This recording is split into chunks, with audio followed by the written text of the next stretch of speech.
Daniel Bush, top officials say the White House is behind the terrorism of their population and new evidence from 9/11. Coming up.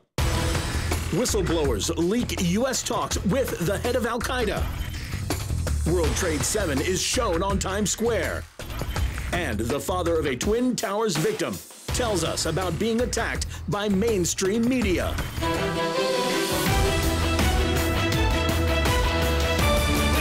Decades of terror against their own population blamed on extremists has actually been funded and planned by the White House. Top-level officials in the government and the CIA confirmed. A campaign known as Gladio is called by former CIA head Bill Colby a, quote, major operation.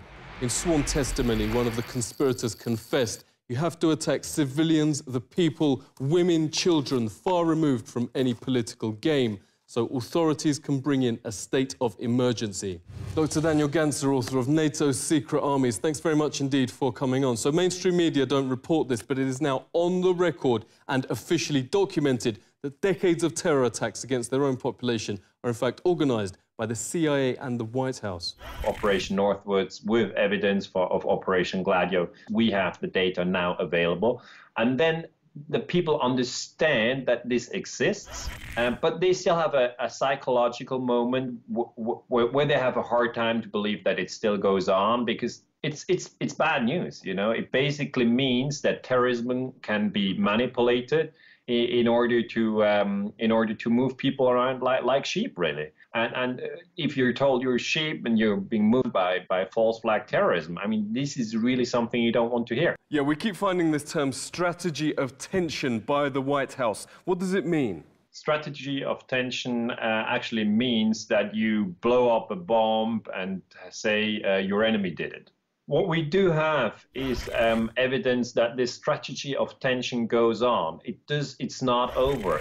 Bigger than Watergate, the FBI's Dennis Sacker calls US shielding Al-Qaeda leaders up to 2001 and reports Veterans Today still ongoing. FBI whistleblower Sybil Edmonds has exposed the, quote, innumerable regular meetings between US representatives and bin Laden's deputy, now head of Al-Qaeda, Ayman al-Zawahiri, leading up to September 2001. July 2001, FBI agents closing in on the 9/11 plotters were thrown off the case and threatened with prosecution. Then, when officers arrested Mohammed Khalifa, directly linked to America's most wanted terrorist, Ramzi Youssef, the Secretary of State himself intervened, had Khalifa immediately deported to Saudi and released. People at the CIA were rip not even speaking in retrospect, but contemporaneous with what the intelligence community knew. Khalifa's deportation was unreal. Dr. Kevin Barrett is the author of Questioning the War on Terror. Great to speak to you. We actually have leaders admitting these terrorists are just tools. And that's what Al-Qaeda is. It's a cat's paw for Western intelligence agencies. And we heard this from the Arab world's leading political commentator, Mohammed Hakel, who told us immediately after 9/11 that this official story of 9/11 is ridiculous. He said when he was at the highest levels of government in Europe, he was the one who was in charge of essentially infiltrating and virtually running so-called Al-Qaeda. He said Al-Qaeda is full of people from Saudi intelligence, from U.S. intelligence, Israeli intelligence, and of course Egyptian intelligence. It couldn't do anything on its own. British scholar Nafis Ahmad, who's one of the world's leading scholars of terrorism and one of the best, talks about an incident that happened in Turkey. I believe this was a little bit before 9/11. A high-level, supposed senior Al-Qaeda commander was arrested in Turkey. And the guards at the prison, who were devout Muslims, noticed that he wasn't praying. He was asking for pork. And they said, "What? You know, we thought you were a radical Muslim." And he kind of laughed and said, no, this is all just a strategy of tension. This 9/11, the world's top physicists, pilots, engineers joined victims' families to sidestep the mainstream media wall of silence. Huge billboards on Times Square and across the states confront the fact most Americans don't know a third giant tower on 9/11 wasn't even hit by a plane, yet somehow collapsed in free fall. At 5:20 p.m., World Trade 7 suddenly, neatly and symmetrically just folded like a pancake. This is high school physics. A building cannot do free fall with 40,000 tons of structural steel in its structural system without it being blown up. The government version is that office fires made all 84 steel columns break at the same time. But there are other versions. John Cole's among thousands of leading independent experts with architects and engineers for 9/11 Truth. Great to speak to you. So who did it? Who didn't do it is the 19 hijackers that allegedly flew the plane. It is impossible. It is impossible to melt that steel by the office fires, the jet fuel, or the collapse itself. It's a physical impossibility. It cannot be replicated experimentally. It defies the laws of physics. If you set aside your politics, you set aside your beliefs and your religion, and you use the scientific method. World Trade Center 7 is basically a classic controlled demolition where a building free falls and comes straight down into virtually its own footprint.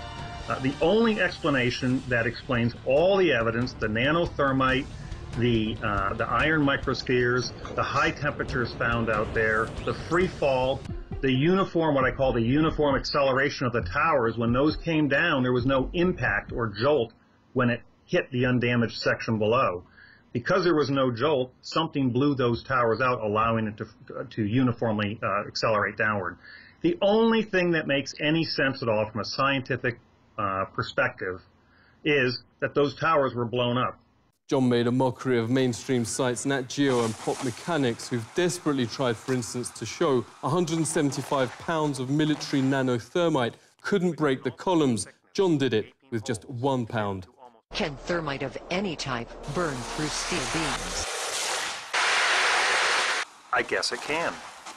Renowned librarian and researcher Elizabeth Woodworth has come in to help form the Consensus 9/11 panel, confirming it uses best practice with the most rigorous peer review. Thanks so much for joining us. There's this remarkably high consensus among experts that the government version can't be right. We have some of the top experts in the field who've published in peer-reviewed scientific journals. And yet, these scientific journals exist, like the Herrott study, but they're never covered in the media. If people knew about the research, they would find it compelling. Dr. Griffin has said that he's never heard of anybody who saw the evidence, became converted to this point of view, and then changed back. Yeah, the panel's made government already change its story and admits Skyscraper 7's freefall. That's right. David Chandler is an extraordinary model maker. Chandler is on the panel, and he devised a model to prove that the top floors fell with no resistance. There's only one way that that can happen, and that is that all the columns, there are 84 of these columns, that they were severed at the same moment. Dr. Graham McQueen accessed the New York Fire Department records from that day. Thanks very much for joining us. Never broadcast by mainstream media, but more than 100 witnesses have even reported the explosives bringing down the Twin Towers.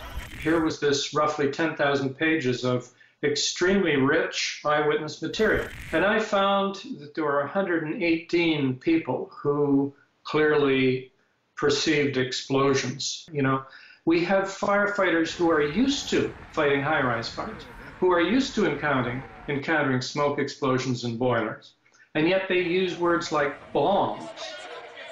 You know, they don't identify with the things we would expect. Floor by floor instead of popping out. It was if they had detonated. If they were planned to take down a building. Boom, boom, boom, boom, boom, boom, boom. All the way down. Bob McIlvaine has wanted answers why the post-mortem of his son Bobby found his fatal injuries in the South Tower consistent not with fireballs, but explosives.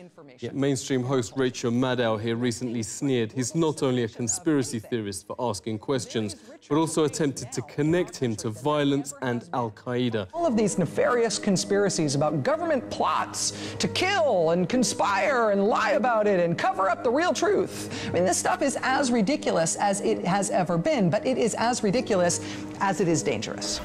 Bobby's father joins us. Thank you very much for speaking with us. How do you feel first losing your son and now being portrayed as the bad guy? My son died. He died from an explosion. I can prove that beyond a reasonable doubt. If I was in a courtroom, a jury cannot not accept that as proof.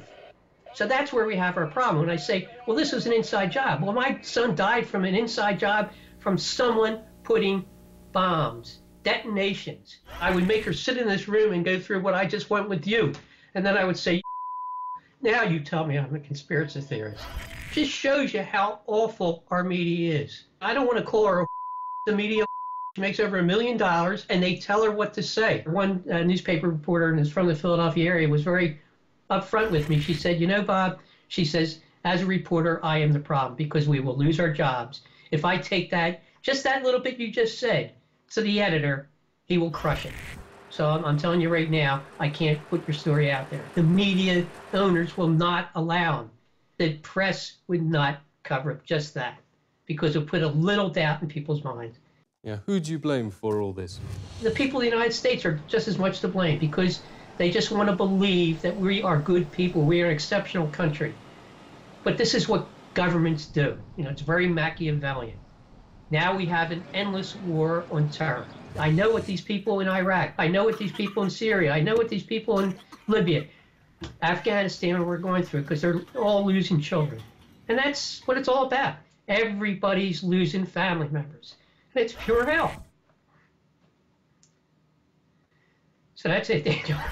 Tomorrow, Congress votes to bomb Syria, the latest war of the post-9/11 era. The US would now officially be al-Qaeda's air force, notes former Congressman Kucinich. But America's had enough. 9 in 10 oppose this invasion, the most unpopular in history. Regarding 9/11, a massive 84% now say the government's lying. We now have the precedents documented that governments prepared to commit supreme crimes against its population. Exactly what happened on 9/11 can be argued by both so-called conspiracy theorists and the authorities. What's beyond dispute is on the 11th of September, the world will join to mourn the almost 3,000 innocent people who lost their lives. This is The Truth Seeker.